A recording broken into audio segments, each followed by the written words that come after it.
Hey everyone and welcome to the exam preparation section. So finally we are here and this is going to be a very exciting section here.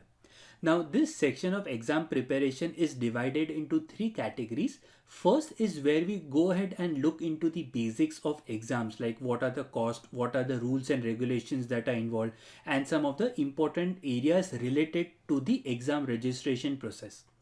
Second category is where we go ahead and look into the important pointers for the exams that you need to know before you sit for the exams. Third is where we go ahead and have a practice test that you need to be very thorough before you sit. So this will allow you to analyze how well you have understood the concepts that we have discussed throughout the course. So let's go ahead and discuss about the first category where we look into the basics of the HashiCorp exams. Now this video, in fact, this is a common video that we'll be having for our three course related to the HashiCorp Terraform, HashiCorp Vault and the HashiCorp Consul certification, primarily because the things remains to be the same here. So let's get started. Now the first important pointer is related to the overview of the HashiCorp exam. So let's look into some of the important areas here. So the HashiCorp exams is basically a multi-choice exam. It is online proctored. The duration is 1 hour. The question is 57 and the price is very interesting. It is 70.50 USD plus taxes. And this is really great part about the HashiCorp exams. The language is English and the expiration time is 2 years. Now, when you discuss about multiple choice, there are various sub formats that are involved here. It's not just the standard MCQ. You also have a true and false based question. You have a standard MCQ based. You'll even have various things like fill in the blanks where they'll give you a question and one of the part of it would be missing. So you'll have to enter it manually without looking into any of the answers. So there'll be no answers that would be provided. So this also proves to be a interesting type of question under the MCQs. So let's look into the example. So the demo software stores information in which type of backend, and you will have this fill in the blank where you will have to answer this specific question. So you will not see any answers here. So this is one of the reasons why it proves to be a very interesting type of questions here. Now let's look into some of the important rules that you need to follow for the exams. First is you must be alone within the room. Your desk and work area must be clear. You are connected to a power source. You should not use any phones or headphones, no dual monitors, no leaving seats, no talking. Webcam, speaker and microphone must remain on throughout the test and the proctor must be able to see you throughout the duration of the test. Now we'll be discussing more in detail about this in just a moment. Now before the exams, you'll have to show around the room. Now generally, depending upon the room that you have, in fact this is a photo of my room where you see that I have a lot of text based information. So a lot of quotes that are written, my goals are written here and so on. So generally proctor will not really allow this type of room primarily because of the text information that you have. So in India, we call it as a jol. So generally what I do is before sitting for the exams, I cover it with a bed sheet. So front and even on the sides, I have some text based quotations. So I generally cover them with a bed sheet. So at the last moment, the proctor does not really create an issue here. Now discussing about the desk, make sure that you have a pretty empty desk, no books, nothing that can be flagged. So all I generally use, I have a camera that I make use of. I have an external keyboard, an external mouse and my laptop is connected to a power source. So now let's look into the high level overview about the overall registration process. First is you have to log into the HashiCorp certification page. Second is register for the exams. Check and validate the system requirements. Download the PSI software. So yes, for the exams you will need an external software. And fifth is best of luck and good luck. So let's look into the registration process practically. So currently I'm within the HashiCorp certification page. So there are three certifications here: Terraform, Vault and Consul. The overall process for registration and even for the examination is similar for all three of them. So let's take an example. Let's look into the Terraform one here. So whenever you select any certification, you can go ahead and click on register for the exams. So this will go ahead and take you to the HashiCorp page where they have a lot of information here. So one of the important things that you should read is the exam taker handbook, which contains some of the important examination related to the legal agreement, system requirements, ID requirements. So you will have to provide identification and so on. So everything is provided here. So this is something that is important that you need to look into. Anyway, so once you have read through the rules, you can go ahead and click on this link which is associated with click here to go to the exam platform. So you will have to log in with your GitHub credentials. This is one important part to remember. So what you can do is first you can go ahead and log into GitHub, and then you can click on login with GitHub button. So since I am not logged into a GitHub right now, it will take me to the GitHub page where I'll have to authenticate first. So let me also enter a verification code. I'll do a verify.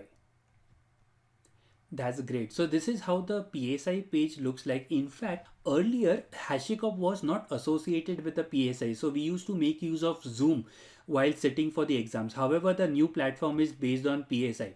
So here you'll also see a historical record here. So currently you see that I only have one certification that has been listed here, primarily because the older two certifications related to Terraform Vault were based on the older platforms. So anyways, so let's assume that you want to give one of the certifications. First thing that you need to do is you have to click on schedule. So let's click on schedule here. So the next page is related to country location. So let's select India. And within the time zone, it is only giving me one option of Asia, Kolkata. Once that is done, you will have to choose a available time slot. So currently, let's move to a next month, which is December. You have one, and then you have to select between morning, afternoon and evening. So any time slot you can select. Let's say morning. I'll register for 7 a.m. and let's do a continue. So it will basically ask you to confirm the details for this. Now, one important thing that I generally follow is that I try to schedule the exam during the daytime, somewhere where the sunlight is visible. Now, the reason why I do that is because sometimes there are some electric power cuts that happen within the area where I live in. So what would happen is, let's assume that if I register for the exams and I schedule it at 4 a.m. in the morning. So I have a UPS for my Wi-Fi. So I have a little UPS box, so my Wi-Fi keeps on working. But if the light goes out in my room and the proctor will not be able to see me, then he'll immediately raise a red flag there. So this is the reason why I generally tend to schedule the exam in the morning time. So even if there is a power cut, my internet would work and the proctor will be able to see me also. So that is one of the things that I follow. Now again, depending upon your area, you can choose the timing accordingly. So let me do a continue here. And it states that a booking has been created successfully. So now the next important part is related to payment, and this is one of the areas where I have tried more than 10 times to do payment. So this is a tricky one here. One important thing that you have to remember is that apart from giving your credit card information, expiration date, cardholder name, you have to make sure that your billing address is exactly the one that matches the statement within your card. So if you add a wrong address, or if you add an address that is not matching to the card, it will not accept. This is one important part to remember here. So one funny thing is that I had recently changed the address within one of my card, and it refused to accept my newer address. Even the older address was not accepted. So then I had to use a different card altogether. So always keep two cards in handy while you are registering for the HashiCorp exams here. Now generally after you have registered for the exams, you will get an email from the PSI which basically gives you some of the important details related to exams, like exam date, start time, the duration and the exam location. Now also make sure that you are aware about some of the important regulations within the exam taker handbook. So make sure you read this carefully.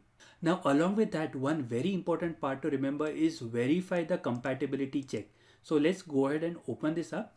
So you can go ahead and run a system check here where it will go ahead and verify the quality as well as the audio.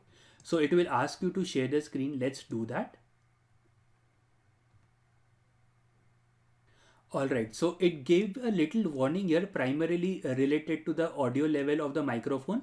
So this is one thing that you have to verify before you sit for the exams. Now again, the microphone that I have is associated with the recording software. So this is the reason why it is giving a issue here. However, you should not have any warning. So this is one thing that you should immediately check after you register for the exams.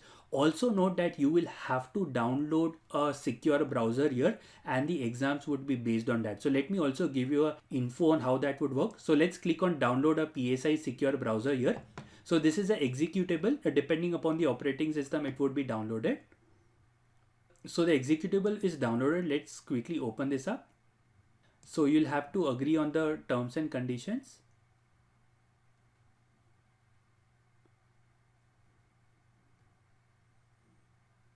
Great. So once this software has opened, you'll have to provide which camera you intend to make use of.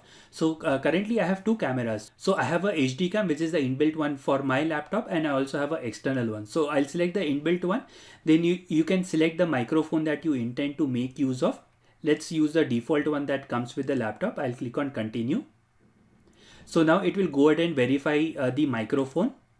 So within the next screen, it will also verify various system requirements. Let's click on next. So in this screen, you have to add a photo ID. So let's assume that I'll take an example of my phone here. So all you can do is you can place your photo of the identity card and you can just take a snap here. After this, you can go ahead and click on continue. Now comes the interesting part where you'll have to scan your room and workspace. So what you'll have to do is you have to take your camera, you have to scan the room 360 degree, and then you have to show the entire workspace. So now in order to do that, what you'll have to do is you have to first click on start video recording. Now in case if you do not have an external webcam, something similar to what I have, it will be difficult. So you'll have to place your laptop on your hands and you'll have to rotate it 360 degrees here. So this is one important part to remember. So let's say I'll click on record. I'll stop the recording. You will have to play it before you can go ahead and continue. So let's go ahead and play this. Once done, let's click on continue.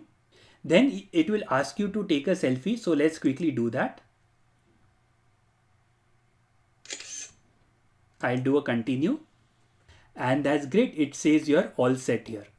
So let's go to our PPT here. Now, one important part to remember, this happened specifically while I was sitting with the Consul Associate exams. So what happened was that my firewall that I was using, it was blocking this software. So initially here, it will show you that you are all set because I even tested it before sitting for the exams here. But while I was sitting for the exams, there were a lot of issues, primarily because of the firewall that I was using. So generally I make use of a Bitdefender firewall. So it does a lot of things.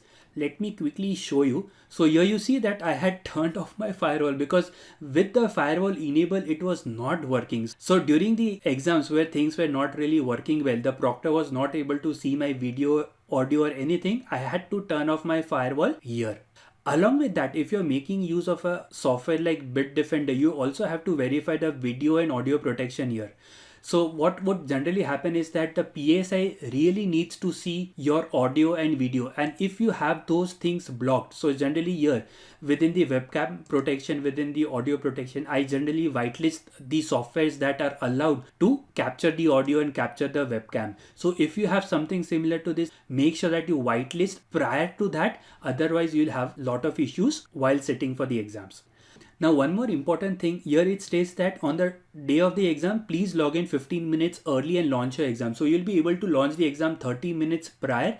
I will really recommend you to sit and start the exams 30 minutes prior. So I'll tell you my experience. So I generally my exams was at 5:30 in the evening. I started at 5 and my exam started at 5:45. So for 45 minutes, I was debugging a lot of issues. So some issues were related to the PSI software, some issues were related to the firewall that I was using and so on. So it took me 45 minutes to start the exam. So this is the reason why it is very important that you start early, 30 minutes before login and initiate the exam process, primarily because when you start the exam, you'll not be directly taken to the proctor. You'll have to go to the entire part of the PSI registration process where you have to show the identity card, you have to show your room, and only after that the proctor would appear. Great. So as we are discussing here, so after you have registered for the exams, you can see a message that you can only launch the exam within 30 minutes of your appointment time. So make sure you start before 30 minutes. This is very important specifically for the PSI. I would have not said this if it was an older based system where the Zoom was used, but for a PSI this is important. That's great. So these are some of the important pointers related to the HashiCorp exam registration process. And in the next video, we'll go ahead and look into some of the important pointers for the exams.